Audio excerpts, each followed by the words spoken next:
Assalamualaikum warahmatullahi wabarakatuh. Jadi pada kali ini saya akan membahas mengenai uji validitas kuesioner.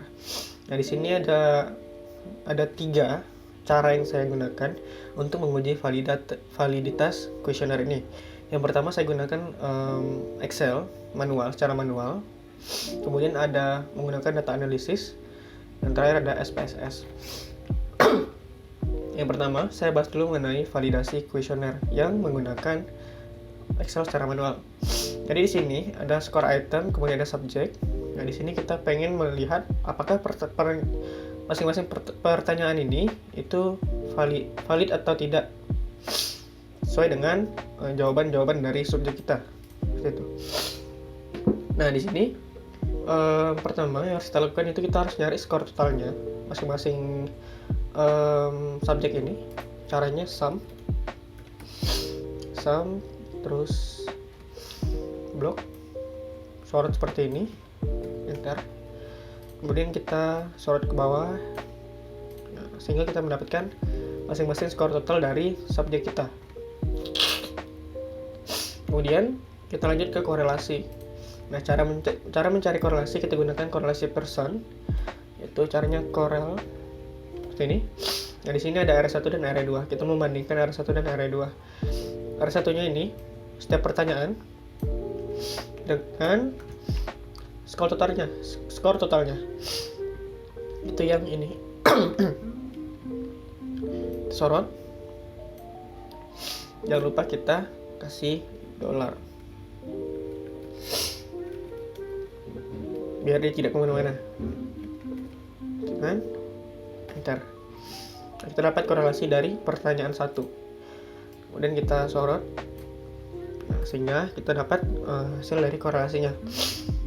Kemudian untuk mencari validitasnya kita tentu menggunakan degree of freedom. Degree of freedom ini adalah variabel yang dibebaskan.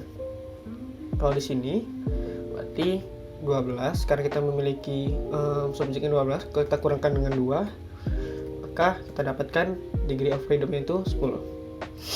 Setelah mendapatkan degree of freedom-nya, baru kita mencari R product moment-nya. Berarti R product moment, kita mendapatkan tadi degree of freedom-nya itu 10.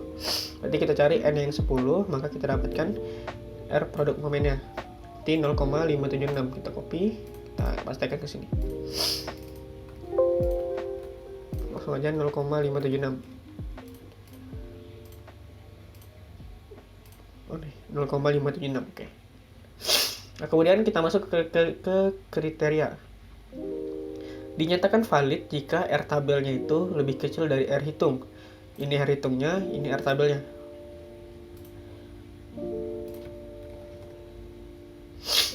Ini R tabel, ini R hitungnya. Berarti kita cari jika R tabel itu kecil dari R hitung, maka dinyatakan valid. Kita mulai dari pertanyaan 1. Di sini 0,53, sini 0,57. Berarti R hitungnya ini lebih kecil dari R tabelnya, sehingga pertanyaan 1 ini tidak valid karena sesuai dengan kriterianya R tabel itu harus lebih kecil dari R hitung. Sementara untuk pertanyaan 1 itu justru R tabelnya itu yang lebih besar dari R hitung, sehingga pertanyaan 1 tidak valid. Untuk kedua, misalkan di sini R tabelnya itu 0,576 itu tentu lebih kecil dari 0,706, sehingga pertanyaan 2 itu bisa dibilang valid. Nah, seperti ini. Begitu juga untuk 0,8, dan valid karena dia lebih besar dari R tabel. Demikian juga yang 4, 5, 6, 7, dan 8. Nah, sementara untuk ini R hitungnya itu lebih kecil dari R tabel, atau R tabel itu lebih besar dari R hitung, sehingga dia tidak valid. Begitu juga dengan yang 10, karena ini minus, berarti dia jauh, sehingga R tabelnya itu lebih besar dari R hitung, sehingga pertanyaan 10 itu tidak valid. Sehingga kesimpulannya adalah pertanyaan 1 tidak valid, 2 sampai dengan 8 valid, dan 9 dan 10 itu tidak valid. Nah, itu cara menggunakan validasi kuesioner dengan menggunakan Excel secara manual. Selain itu, kita juga bisa menggunakan data analisis dari yang sudah disediakan oleh Excel. Caranya, kemudian klik data analisis, kemudian klik correlation, klik OK. Nah, di sini kita memblok dari hasil dari subjek ini sampai total. Kemudian klik OK. Nah, di sini akan muncul hasil dari korelasi persennya. Kita ambil yang ini, kemudian kita bandingkan dengan hasil yang kita gunakan secara manual. Kemudian hasilnya sama, ya. Hasilnya sama. Kemudian kita tentukan lagi valid atau tidaknya. Kita ikuti aja yang atas. Nah, itu cara menggunakan data analisis. Selain itu, kita juga bisa menggunakan SPSS. Nah, SPSS di sini caranya kita copy ini sampai totalnya, kita copy, kemudian kita pastikan di sini. Nah, pastikan di sini. Lalu kita masuk ke variable view. Nah, di sini kita pastikan kita buat namanya itu X1 gitu. X1, kemudian X2, X3,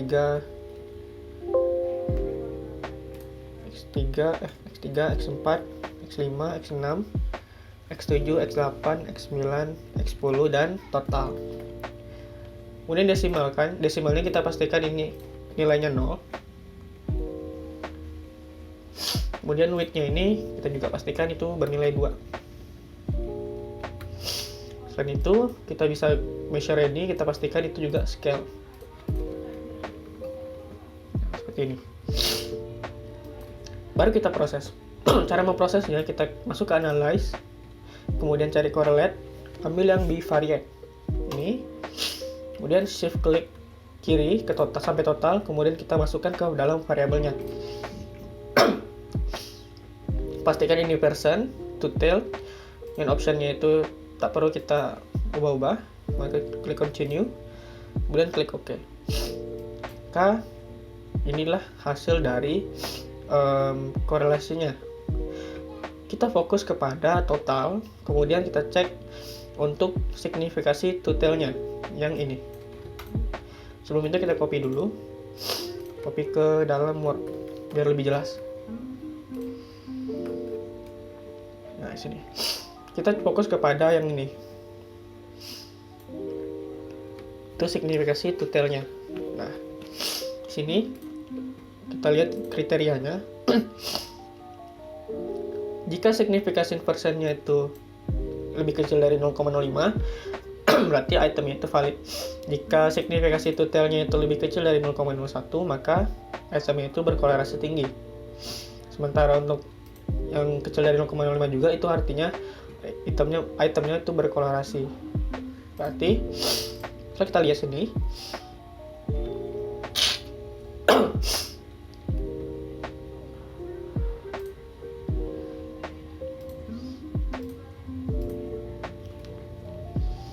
kita lihat di sini, pertama kita lihat percent correlation-nya.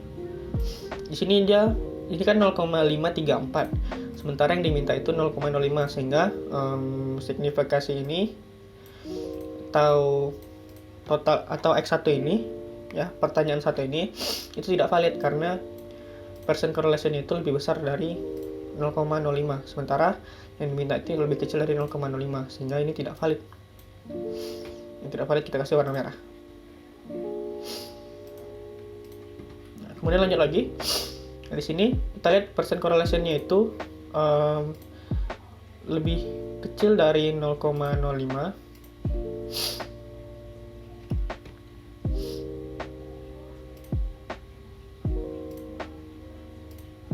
Maaf, kita cukup melihat signifikasi bawahnya aja, yang bawah. Nah, kita cukup nengok yang bawah ini aja, bawah. Berarti ini 0,07 itu dia lebih besar kan dari 0,05, sehingga ini dia tidak valid. Kita lihat lagi, ini 0,01 artinya dia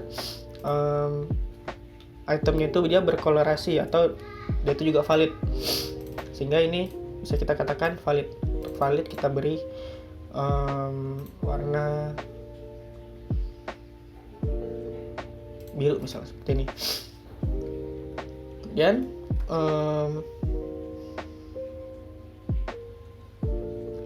ini di sini 0,00 tentu lebih kecil dari 0,05, sehingga ini kita beri warna biru karena dia valid.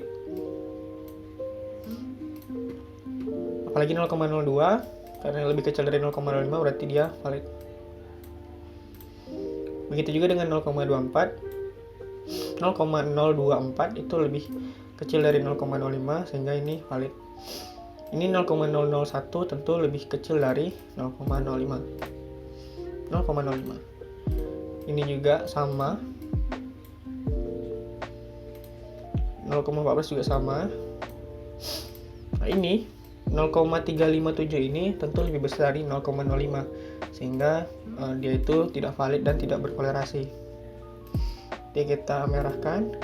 Nah, begitu juga dengan 0,934 ya, tentu ini lebih besar dari 0,05 sehingga artinya itemnya itu valid dan tidak berkorelasi. Nah, itulah dia cara menggunakan untuk menguji validitas kuesioner dengan menggunakan SPSS. Itulah penjelasan saya mengenai uji validitas kuesioner menggunakan 3 cara. Yang pertama, manual secara Excel, kemudian menggunakan data analisis yang disediakan oleh Excel, dan terakhir menggunakan SPSS. Jika saya ada kurang, saya mohon maaf. Wabillahi taufiq wal hidayah. Assalamualaikum warahmatullahi wabarakatuh.